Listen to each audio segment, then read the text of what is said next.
Bahkan kemarin saya ketemu sama Mursyid Thariqah Satoriyah itu, beliau cerita sama saya, Kiai, saya bertemu dengan Rasulullah. Rasulullah mengatakan, laisa ba'alwi min duryati. Ya, tidak cuma itu, banyak kiai-kiai yang mimpi seperti itu. Bahkan kemarin itu ada seorang kiai kan umroh, pulang dari umroh nginep di hotel Jakarta. Di waktu mimpi bertemu dengan Rasulullah, lalu Rasulullah mengatakan, sampaikan ke Kiai Muharrar bahwa ba'alwi tidak duriyaku. Kalau diperhatikan narasinya Kiai Haji Muharrar ini bisa disebut ya meriwayatkan hadis, bahkan jalurnya pendek sekali ya. Dari guru thariqahnya bertemu Rasulullah, lalu Rasulullah bersabda, ba'alawi laisa min dzurriyyati. Kalau ini benar berarti dalil batalnya nasabnya Ba'alawi itu hadis Rasulullah.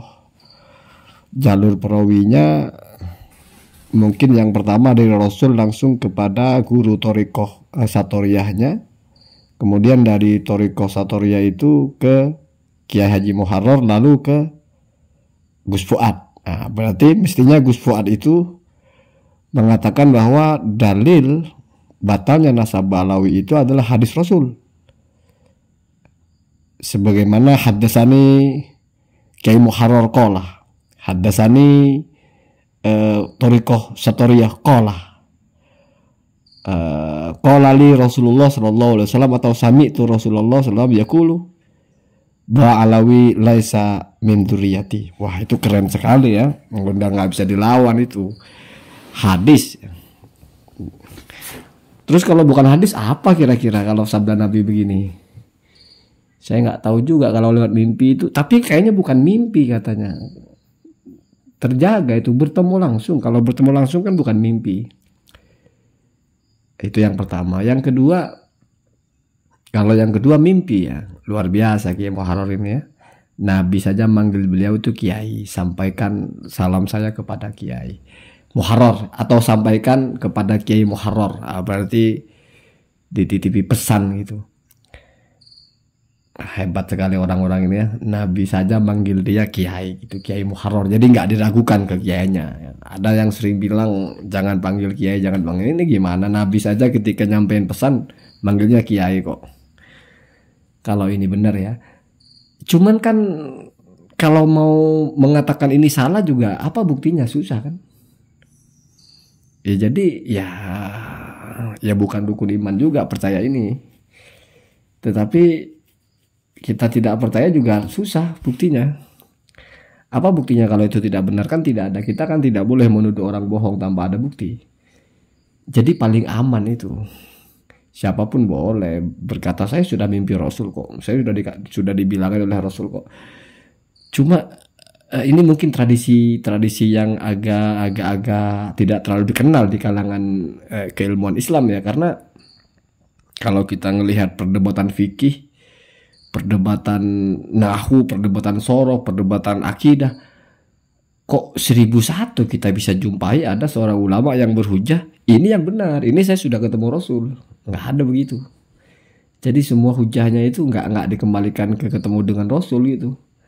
Karena kalau hujahnya ketemu dengan Rasul lah, ya tadi itu ya, kalau kita bicara tentang keilmuan masalah mimpi itu ada batasannya sih. Kalau mimpi itu dia ketemu Rasul terus Rasul mengatakan sesuatu tetapi bertentangan dengan hukum syariat, maka tidak boleh dipakai.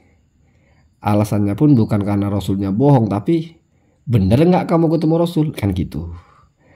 Artinya orang mimpi itu dianggap tidak sikoh. Kenapa tidak sikoh? Karena dia tidak sadar namanya mimpi. Maka boleh dipakai kalau berposisi sebagai syahid saja, sebagai penguat.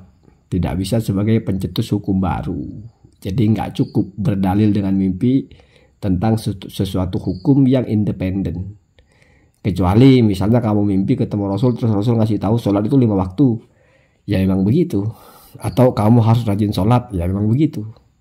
Boleh-boleh saja. Tapi kalau tiba-tiba sholat itu subuh sudah nggak wajib lagi, nah misalnya gitu ya, Makanya nggak boleh begitu. Ya sebetulnya bukan masalah Rasul bohongnya atau apa, karena nggak mungkin kita menuduh Rasul bohong, tapi ya kamu apa jaminannya berkata dengan benar, kan itu. Tetapi karena sudah nggak bisa dipastikan juga kamu benar apa enggak, makanya diukur dengan apa yang kamu sampaikan, sesuai nggak dengan syariat. Kalau nggak sesuai, ya nggak usah kan gitu. Tapi kalau dalam masalah nasab kan repot juga, kita mau bilang sesuai dengan syariat kalau catatannya syariatnya versi Kiai Ahmaduddin harus ada kitab nasab sezaman. Ya berarti kan dianggapnya punya hadisnya Kiai Muharrar ini sebagai syahid dong, sebagai penguat. Jadi kata Kiai Ahmaduddin berdasarkan tinjauan ilmu syariat, ilmu nasab dan sebagainya batal. Kemudian dikuatkan dengan Rasulullah yang menyampaikan itu. Ba'alawi laisa min duriyati, kuat sudah itu. Tamat sudah kalau begitu. Udah nggak usah debat-debat, nggak usah diskusi-diskusi lagi, nggak usah pembuktian. Masa nggak percaya dengan ucapan Nabi, kan repot. Gitu ya. Ya kalau misalnya ada orang yang memang mengalami begitu, ya wallahu a'lam, ya susah kita bicara seperti itu. Cuma ya wallahu a'lam juga enteng sekali bercerita seperti itu. Kadang sesuatu yang berat itu enteng kepada sebagian orang. Kadang sesuatu yang berat itu memang tidak dianggap berat oleh sebagian orang. Ya kadang karena dia sudah terbiasa mengemban sesuatu yang berat sehingga terasa enteng. Misalnya berat sebuah 50 kilo. Orang terbiasa olahraga yang nganggap itu enteng karena sudah terbiasa. Itu masih ideal. Tapi ada juga sesuatu yang berat dianggap enteng oleh orang karena dia nggak ngerti. Sesuatu yang berbahaya dianggap aman-aman saja karena mungkin nggak paham. Misalnya granat, dipikirnya mungkin mainan anak-anak, jadi dia banting-banting. Ya kalau celaka malah meledak pak. Karena pengetahuan itu penting, sehingga tahu persis mana yang berbahaya, mana yang tidak. Ya ini saya nggak bicara siapapun. Ya. Kadang-kadang kita nggak mengerti tentang sesuatu sehingga kita begitu berani dengan sesuatu itu. Ya bukan karena sesuatu itu tidak berbahaya, tapi karena kita nggak ngerti. Seperti anak kecil dikasih pistol kan dia main tarik-tarik aja pelatuknya karena dia nggak ngerti ini pistol bisa apa. Makanya kalau ada hal-hal yang berbahaya kan harus dijauhi dari anak kecil, karena mereka akan serampangan dengan barang-barang itu. Kalau kita punya pistol jangan taruh sembarangan, nanti kelihatan anak-anak diambil, ditarik-tarik pelatuk, pecah kepalanya, pecah kepala kawannya atau apa. Itu penting begitu ya. Tetapi kalau masalah ini saya sudah janji nggak akan bantah-bantah ya. Jadi nggak perlu dibantah juga ini. Yang percaya ya percaya, yang enggak begitu ya. Kenapa? Karena orang ngebantah itu butuh argumentasi juga. Gimana ngebantahnya? Apalagi sudah bukan argumentasi pak, sekarang sudah bukti. Jadi nasab sudah nggak butuh hujah, butuh bukti.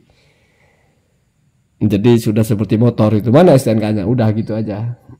Kalau hujah nggak musim sekarang, penjelasan nggak ada, pokoknya bukti.